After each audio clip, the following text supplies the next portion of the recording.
जागते रहना साढ़े तेना रहना, आवाम के मुहाफिज खुद ही लुट गए। नौशेरा वर्का में 4 डाकुओं ने पुलिस वैन को ही लूट लिया।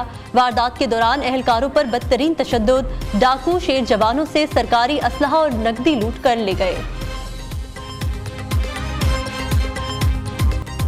लाहौर पुलिस का वार, मुबैना मुकाबले में 6 डाकू पार, शीशा टूटा ना खराश, कोई यरगमाली भी सामने न आया। सीसीटीवी कैमरों का रिकॉर्ड भी गायब। इकबाल टाउन पुलिस मुकाबले के मशकूक हालात से कई सवालात ने जन्म ले लिया। हलाक होने वाले मुबैना डाकू डॉक्टर इबाद के घर कैसे पहुंचे? क्रॉस फायरिंग में डाकू की हलाकत का दावा किया गया, लेकिन दीवारों पर कोई गोली नहीं लगी।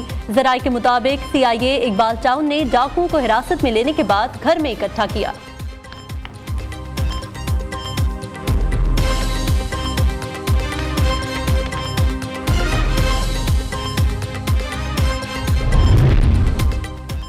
कस्टम्स हुक्काम की कराची एयरपोर्ट पर कार्रवाई, 1 करोड़ 40 लाख रुपए मालियती अशिया की स्मगलिंग नाकाम बना दी।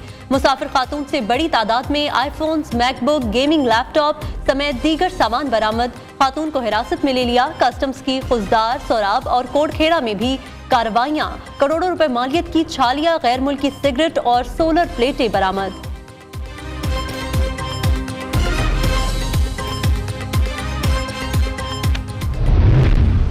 पाकिस्तान के अवाम पुराने सियासतदानों से बेजार हो चुके हैं। किसी को आपने अगर 4था दफा वजीर आजम बनाने के बजाय पाकिस्तान का नौजवान नस्ल के लिए रास्ता बनाए ताकि हम इस मुल्क की नुमाइंदगी कर सके और इस मुल्क के तमाम मसाइल हल कर सके। बाकी सियासी जमातों का अब असल चेहरा अवाम के सामने आ गया है। जो अपने आप को तब्दीली का नुमाइंदे कहलवाते थे, उन्होंने तब्दीली नहीं तबाही किया।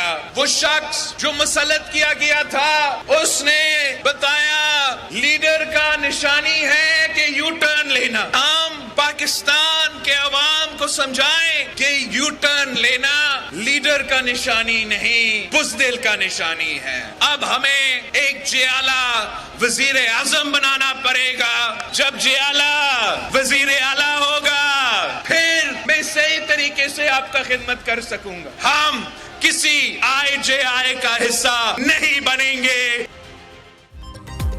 अगर आज भी कोई किसी को वजीर आजम बनाना चाहता है तो हम उसका मुकाबला करेंगे। ये उनकी भूल है कि वो किसी को जबरदस्ती वजीर आजम बना देंगे।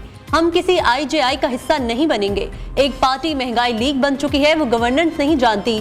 वो अपनी 16 माह की कारकर्दगी पर शर्मिंदा है। वोट को इज्जत दो का नारा लगाने वालों का चेहरा अवाम के सामने आ चुका है। Chairman Peoples Party Bilawal Bhutto Zardari के पेशावर जलसे में सियासी हरीफों पर ताक ताक करवार। कहा, पीपल्स पार्टी को 1988 और 2008 में भी लेवल प्लेइंग फील्ड नहीं मिली, इसके बावजूद इलेक्शन जीता। तब्दीली का नारा लगाने वालों ने तब्दीली नहीं तबाही फैलाई। यूटर्न लेना लीडर नहीं बुज़दिल की निशानी है। अवाम पुराने सियासतदानों से बेजार हो चुके हैं। नौजवान जयाले को वजीर आजम बनाना होगा। हुकूमत मिली तो बेनजीर इनकम सपोर्ट प्रोग्राम में इजाफा, किसान कार्ड और मजदूर कार्ड भी मुतारिफ कराएंगे।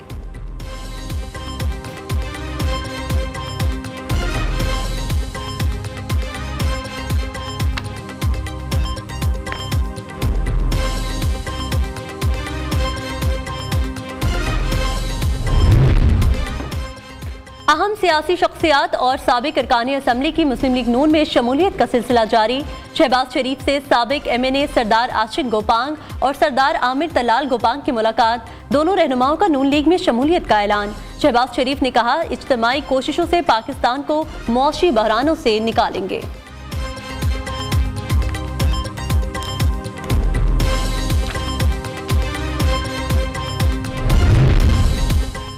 हम सादा अक्सरियत से हुकूमत बनाने जा रहे हैं, राना सनाउल्लाह का दावा। लीगी रहनुमा कहते हैं, पंजाब में नून लीग 120 से 125 सीटें जीतेगी। जनूबी पंजाब में 46 में से 35 सीटों पर नून लीग मजबूत है। उम्मीद है 8 फरवरी को अवाम नवाज शरीफ को मैंडेट से नवाजेंगे। हम लाडले इसलिए हो गए कि झूठे मुकदमात खत्म हो गए। 2018 में बेबुनियाद केसेस किया नून लीग के लिए लेवल प्लेइंग फील्ड थी। इलेक्टेबल्स होना गाली या बुरी बात नहीं, लोगों को एतमाद हासिल होता है। किसी मुजरिम को नहीं छोड़ा जा सकता कि उसने इलेक्शन लड़ना है। इलेक्शन जीतकर मुल्क को गुर्बत और महंगाई से निकालेंगे। तरक्की का सफर जारी रहता तो पाकिस्तान G20 का रुकन होता।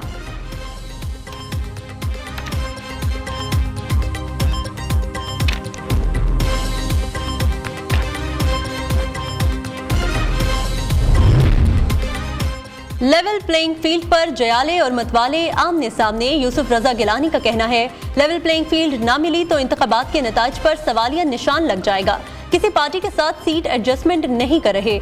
9 मई में मुलविस किरदारों के अलावा बाकी इलेक्शन में हिस्सा लें। पीपल्स पार्टी के लिए चेयरमैन पीटीआई नहीं, महंगाई खतरा है। ख्वाजा साद रफीक का पीपल्स पार्टी को जवाबी वार। कहा, वजीर आजम के मनसब से बढ़ता फासला चेयरमैन पीपल्स पार्टी की नाराजगी की वाहिद वजह है। बिलावल दिल छोटा न करें, हिम्मत से सिंध हुकूमत की कारकर्दगी और इंतखाबी मंशूर पर इंतखाबात लड़ें। हुकूमत बनाने के लिए मुंतखब नुमाइंदों या अरकान की बैसाखियों की जरूरत पड़ती है। यही काम माजी में पीपल्स पार्टी और पीटीआई भी कर चुकी है।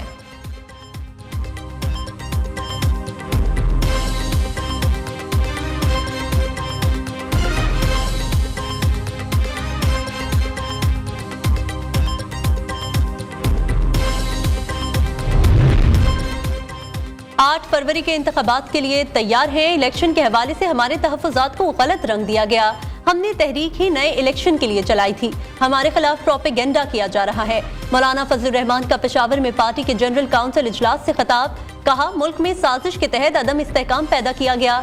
रियासत के खात्मे के असबाब पैदा किए गए। हमने मुल्की बका की जंग लड़कर मुल्क दुश्मन कुव्वतों के अज़ाइम खाक में मिलाए।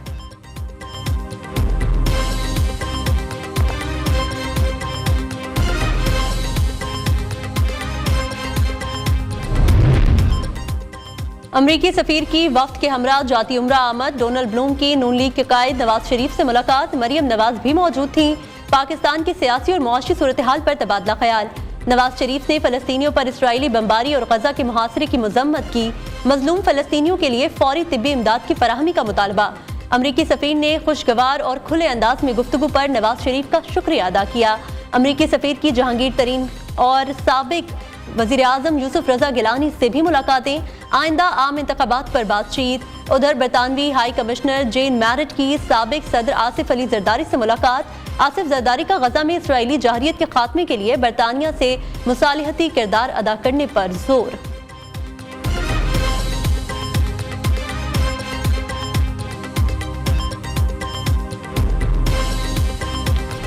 मिनिस्टर ने एक रिपोर्ट पेश की थी जिसके मुताबिक $70 मिलियन हर साल मुल्क से मेडिकल एजुकेशन के लिए फ्लाई कर जाते हैं। और ये बच्चे चाइना, किर्गिस्तान और इस तरह के मुल्कों में जाते हैं जहाँ पर उनके लिए मेडिकल एजुकेशन हासिल करने के लिए खातिर ख्वाह ना सिर्फ फैसिलिटीज़ नहीं होती। आप किर्गिस्तान किसी को भेज के पूछ लें, वहाँ पर प्लाज़ों में मेडिकल कॉलेज बने हुए हैं।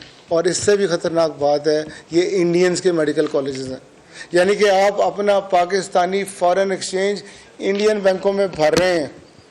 तो मेरी हुकूमत वक्त से और बाकी इदारों से गुजारिश है कि हम 1 बिलियन के लिए कभी एक मुल्क में भीख मांग रहे होते हैं, कभी दूसरे मुल्क में, कभी तीसरे मुल्क में। अगर आप मेडिकल कॉलेजेस की सरपरस्ती सिर्फ शुरू करते हैं तो $1 बिलियन, ये 70 मिलियन तो वाइट मनी है ना। मैं समझता हूँ इससे ज़्यादा पैसा हुंडी के ज़रिए उनकी लिविंग एक्सपेंस के लिए जाता है। तो 1 बिलियन से ज़्यादा सालाना पैसा तो हम बचा सकते हैं अगर हम अपने मेडिकल कॉलेजेस की सरपरस्ती कर लें। हमारे कॉलेजेस को नेशनलाइज न किया जाए। पामी के सदर प्रोफेसर डॉक्टर चौधरी अब्दुल रहमान की प्रेस कॉन्फ्रेंस। कहा, सेंट्रल इंडक्शन पॉलिसी जैसे इकदाम की रोकथाम करना जरूरी है। अगर मेडिकल कॉलेजेस की सरपरस्ती की जाए तो हम सालाना $1 बिलियन से ज्यादा बचा सकते हैं। $70 मिलियन हर साल मेडिकल एजुकेशन के लिए मुल्क से बाहर चला जाता है। हमें दूसरे ममालिक से आने वाले तुलबा को भी दाखिल करने की इजाजत दी जाए। वज़ीर आला पंजाब जिस तरह सरकारी अस्पताल ठीक कर रहे हैं वैसे हमारी भी सरपरस्ती करें।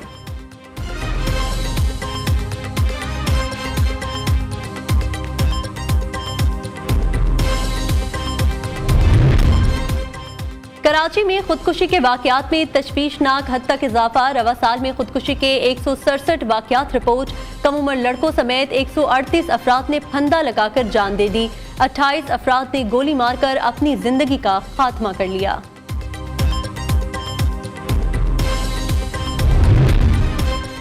आबादी में इजाफे और बेहंगम आबादकारी से पंजाब के माहौल को खतरात लाहक। ज़ख़ीर तरीन ज़मीनों पर आबादकारी जारी। निगरान वज़ीर ज़राअत को चश्मकुशार रिपोर्ट पेश। 1995 से 2023 तक काबिल काश्त रकबा मजमूई तौर पर 2 करोड़ 72 लाख एकड़ से सिर्फ 2 करोड़ 88 लाख एकड़ ही बढ़ सका। महकमा ज़राअत पंजाब का कहना है कि बंजर गैर आबाद अराजी को काबिल काश्त बनाने में दहाइयाँ लग सकती हैं। पुरानी मगर चमचमाती और बेहतरीन vintage and classic car rally Karachi से पेशावर पहुंच गई। तारीखी किला बाला हिसार पर शानदार इस्तकबाल, रैली में 51 गाड़ियां शामिल।